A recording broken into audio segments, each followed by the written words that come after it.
DHX Media, and welcome to my world. Oh, DHX Media's world, we're gonna have a blast. DHX Media's world, we're gonna have some fun today with all of our friends. We're gonna have so much fun. Me and you, best friends too. That's what we'll do. In DHX Media's world. Story time! Today, DHX Media and his friends are settling down for a story that will be read by me. Let's see what they're up to. Alright, is everybody ready for the story? Yeah, I totally am. All prepared and ready to go. I got the food. Biscuits, Chippy? I'm always ready. Me too. Great. Patrick, will you be holding the book and reading the story to us? I'll stand by and guard the book. Sure thing. Always happy to help, DHX Media. Alright.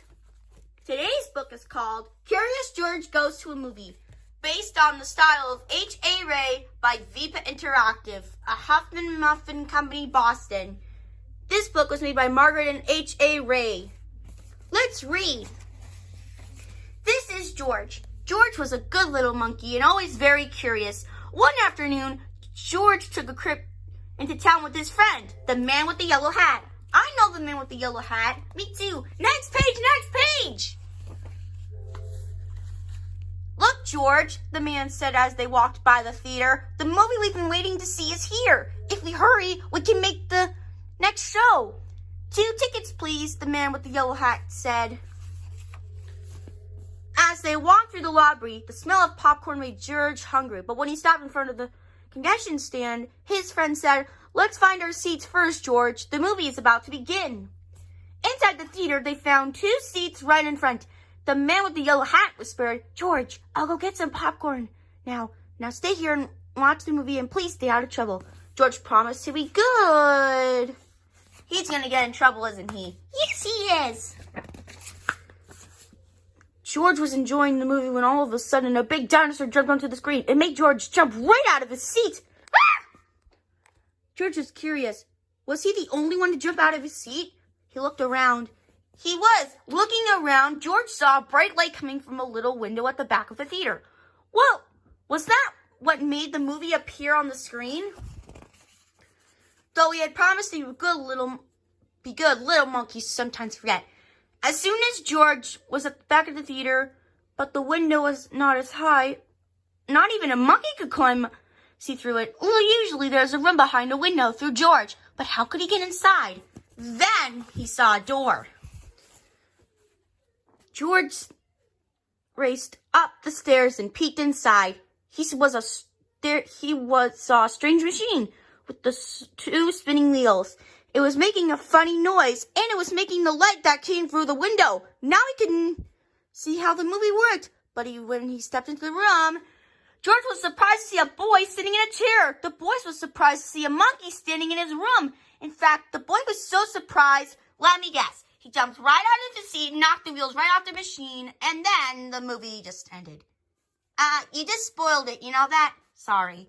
Anyways, downstairs in the theater, the audience began to shout and stomp their feet. They wanted to watch the movie. Now the movie was all over George. George felt very terrible and silly. The movie was stopped and it was all his fault. "This is no place for a monkey," the boy said, working quickly to unwind George and rewind the movie. "Why don't you wait by that window while I fix that?" As George waited, he looked out the window at the audience and the big blank. When he moved in front of the light that was coming from the machine, he saw a shadow down below. This reminded George of a trick. He arranged his hands just so. A bunny appeared on the screen. Then George made a dog and a duck and another dog. "It's a puppy!" someone from the audience shouted. Others joined in. "It's a bird!" they said. George made the bird fly away. Then the audience saw George's shadow up onto the screen. They were delighted. "It's a monkey!" a child yelled, and the audience laughing. "This is better than a movie," said a girl to her friend. "I think the man in the yellow hat might have figured out." Just as George was about to run out of tricks, the boy announced that the movie was ready to go. The audience cheered. Once for the movie and once for George. The audience was still cheering when the man with the yellow hat came and ran into the room. I thought I'd find you here, George, he said, and he apologized to the boy for the trouble George caused. But he did give me a scare, the boy said. But thanks to his hand shadows, everyone waited patiently for the movie to be fixed. Then the boy restarted the movie. Would you like a treat for your performance, George? He asked. And before the dinosaur appeared again on the screen, George and the man with the yellow hat were back in their seats, this time with popcorn.